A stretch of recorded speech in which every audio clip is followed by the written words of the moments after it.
so old. Now, the reason why I said that Trump gets Tool of the Week too is because I will give credit where credit's due, and I will give criticism where criticism's due. It doesn't matter if I like you, if I don't like you. Hey, that's what being fair is. That's what being open-minded is. Trump, I personally believe Trump won the debate. If you're going to ask for a winner, I personally think I do, because he answered questions and he was pretty direct.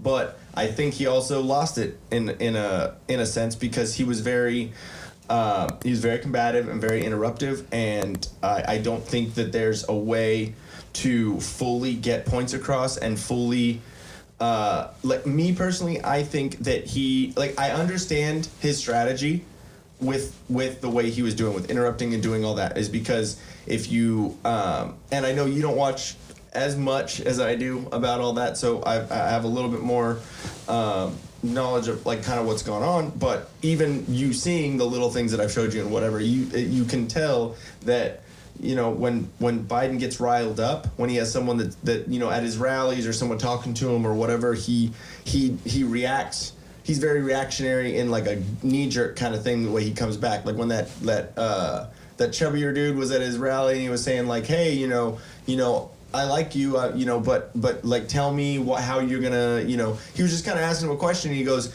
yeah, like he basically called him fat, and he told him he was like, yeah, Jack, let's do push-ups and blah blah, and like kind of challenging him and like getting riled up and saying dumb things like if you're having trouble figuring out if you're for me or the other guy, you ain't black. You know, like very knee-jerk, stupid things. Mm-hmm. So I think what Trump was doing with that was trying to push, trying to poke the bear, trying to get him to like just interrupting. And he said that's why the just shut up man came out. That's why calling him a clown. That's why saying you're unpresidential. Saying why he just gets so irritated and Trump was trying to get him to say the N-word. It's no different than like when you're in an argument with somebody and you just you keep poking them and getting them frustrated, and I don't never do anything like that ever to anyone.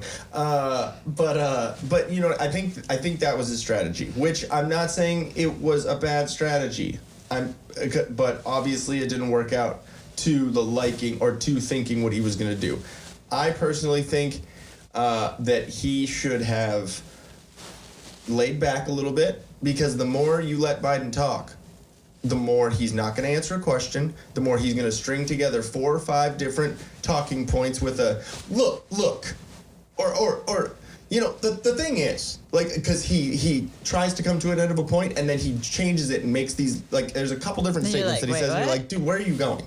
Yeah. You know, so I think the more you let him talk, the more he's going to put his foot in his mouth. Yeah. So I think that he deserves a little bit of, you know, criticism on that, because I don't think that he's going, because people on that are conservative that already voted for him, you know, 4 years ago, they're going to vote for him. There's pretty much like there's a lot of things that he can do and they'll still vote for him. Mm-hmm. Doesn't matter. Same with the left. They're already gonna vote for Biden. A lot of it's gonna be a begrudgingly, I don't like Trump vote, but there's nothing gonna change their mind. So there's that middle section that you need to try and convince. The ones that might not vote, the ones that don't like either, but you gotta kind of, you know, so that right there, that moderation in the middle, that center, you have to fucking try and, you know, appease a little bit. And I know during elections and campaigns and stuff and debates, like, you play to your base, you play to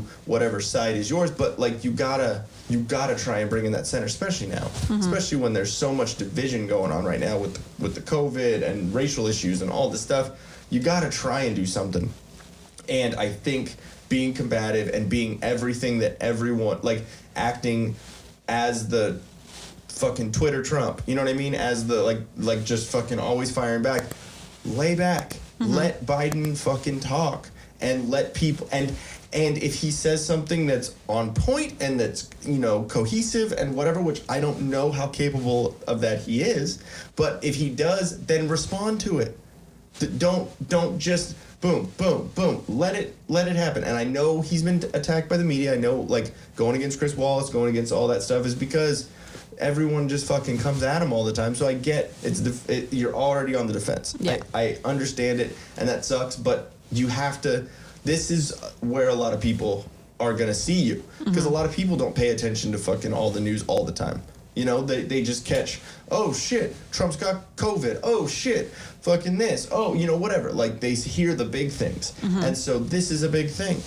You know, so you gotta, this is where you're gonna show that middle, who you are. So I think that he lacked in that piece. And I, again, with the, you know, the answer to the white supremacy thing, I think he could have fucking played that way better. Yeah. But, you know, he did have some zingers. He had the, you know, I've done more in 47 months than you've done in 47 years. And you know, both of them are coached on how to respond to things. And I just think the way Trump is, I just have this feeling that whoever is his, you know, person that writes things for him and all of that is probably like, dude, that is not anything closely related to what we discussed earlier. You know, he's just in the back like, what the fuck? Sometimes, you know, Trump, I think, is a very intelligent man. And I think just like with anyone, sometimes what you're thinking in your mind and how it translates through your words, it doesn't come out right.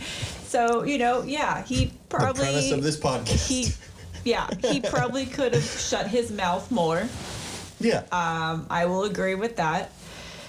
I just totally think it was improper for him to just run his mouth continuously over the moderator, over Biden. Yeah, no one wants to hear Biden talk, but you know, you gotta let him talk. It's a debate. You have your 2 minutes, he has his 2 minutes. So that was a little irksome to me, because I just felt like that was just disrespectful. Exactly. I mean, the whole point of this debate is to give the public information and to help people decide on their vote. You know, maybe he could have elaborated more on stuff and spoke less over the moderator and Biden, and it might have helped the people that are on the fence to come over to his side, you know, or maybe it did help those people come over to his side. I don't know. Yeah. But, you know, you have to think of the whole point of the debates, and I think that point really didn't go over well. I don't think. I mean, we hear about a couple people here and there that decided to change their mind and go with him. But for the most part, I'm not hearing people either way. Nowadays. I'm not hearing anyone talk like, oh, I've changed my mind completely and now I'm on this side. I don't hear anyone talking about that. They're talking about how together it was embarrassing. Exactly. Both sides are saying, dude, like, what? Yeah, I'm hearing that from everybody. Yeah. And it's not a Democrat versus Republican. It's a, oh my God, both of them. Yeah. They're like, both of y'all shut up. And that's not what you want. No. And I'm hoping, you know, maybe with the second. Yeah. Which I'm hoping it'll actually. Saying like, people are trying to get there to not be a second debate, and it's like, why are you saying that? Are you admitting that there's it like? If it's gonna be that way, then no, I don't think it's worth a second debate. But you know, I'm saying is it was entertaining, but also irksome.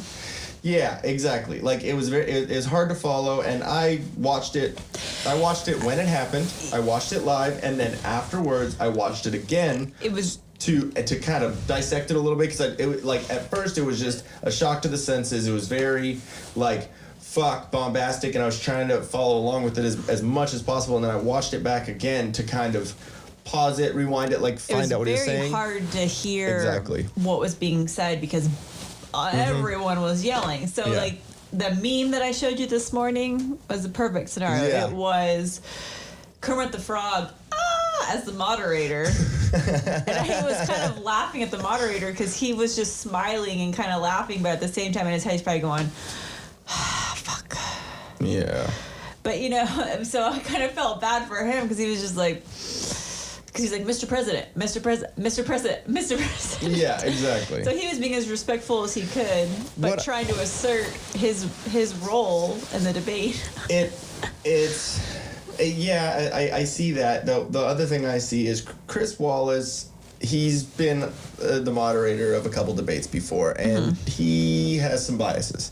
He He's on Fox News. That's the channel he's on. But he's a little more lefty. You know what I mean? Like towards that. So, and I know he doesn't really like Trump. So that's probably why Trump just kind of was like, screw you, I'm just gonna talk. Here's another one coming at me. You know what I mean? I'm gonna have to fucking debate you too. You know? I guess so. It's like I get it. You know? So both of them definitely deserve to be tools of the week. Tool of the week, both Trump and Biden. So, obviously, if you guys have listened to our podcast before, you know that we don't like Biden. So obviously, our side is going to be more towards the Trump thing. Sorry if you are anywhere involved in the area of diddling kids, smelling kids. I'm not sorry at all. Y'all can go fuck yourselves. And I'm not saying people that's, you know, vote for Biden or, you know, whatever. I'm not saying that. I'm saying if you touch children, please die. Cut your dick off, shove it in your asshole. So, I know this isn't on the list, but regarding the whole children thing, and this was months ago, we were talking about the creepy tweets from Chrissy Teigen. Oh, yeah. So, her and her husband just recently lost... John Legend? Yeah. Lost their child.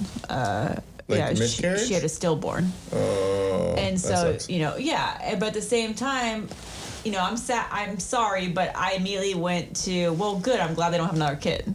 Yeah, well, because if they're fucking doing all this shit. I don't know if any of that's real. Exactly. A lot of people admitted, like, oh, those were some weird text messages. Yeah, or, I mean, it just looks funky in the context. Tweets, whatever. Yeah, I don't know, but, so now, like, my view of her and him are tainted by those tweets. Taint. Yeah. So, I don't know. I'm just putting it out there. Yeah. I'm not saying that what happened to them is not sad. But if they have anything to do with any of that gross world of children... touching. All of that. Kid sniffing. Then, frankly, I don't care what happened. But find the tallest building and jump off. Yeah. But, yeah. So, I mean, obviously, you know, we're, you know, logical people. We... You know, the amount of research you do before you buy a mattress, before you buy anything. You know, like we do research, we look at stuff. We're not, you know, we're not just shooting from the fucking hip and whatever we think. We're you know, we do. That's what I'm saying. We I don't know. are logical, reasonable people. So, but with this situation, this is just the way we see it. I mean, you know, if there's someone, I'm not saying the whole white, you know, the whites, you know, not condemning them as well as people would like, but he has before. I don't agree with that, but with Biden saying that Antifa is just an idea and it's not a thing, like that just to me shows he's out of touch with what's going on in the country. It's ready for him to say that the children getting taken into slavery are just an idea. It's not really happening. Or, who's Antifa? Like, I wonder what she smells like. Did you just like what you saw? Or are you horribly triggered by what you just saw? You can subscribe right here to get more of it. And maybe get more triggered, because we got other videos over here. Ready and willing for you. Right there. Ready and willing. No rape whistle needed.